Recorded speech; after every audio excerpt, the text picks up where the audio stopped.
अच्छा जी, आपको ये दिखाते हैं, आज पहली बर्फ़ पड़ी है और आपको दिखाते हैं कि बर्फ़ जब पड़ जाए तो आपने गाड़ी को साफ़ कैसे करना है।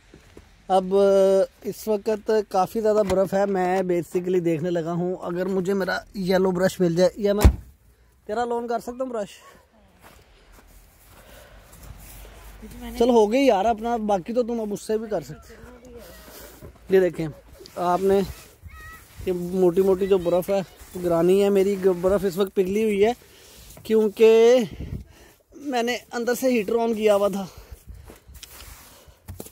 तो बड़ी जल्दी जल्दी इधर से साफ़ कर देते हैं क्योंकि मैंने ब्रश वापस करना है।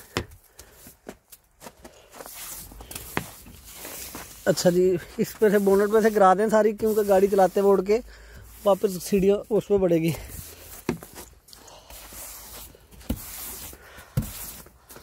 देख रहे हैं आप, पीछे उसने कर ली अपनी गाड़ी साफ, तो मैं अभी कर रहा हूँ। नहीं ले लो ब्रश यार अपना तुम, मैं बस ये दरवाज़ों वाला एरिया साफ कर लूँ ताकि अंदर घुस जाऊँ। ये लो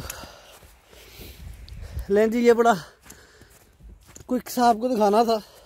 ये अब देखते हैं। यस, गाड़ी में बैठते हुए सर्दियों में पैर झाड़ के बैठे तो बारिश में तो अंदर जरा पानी कम होगा। लें जी।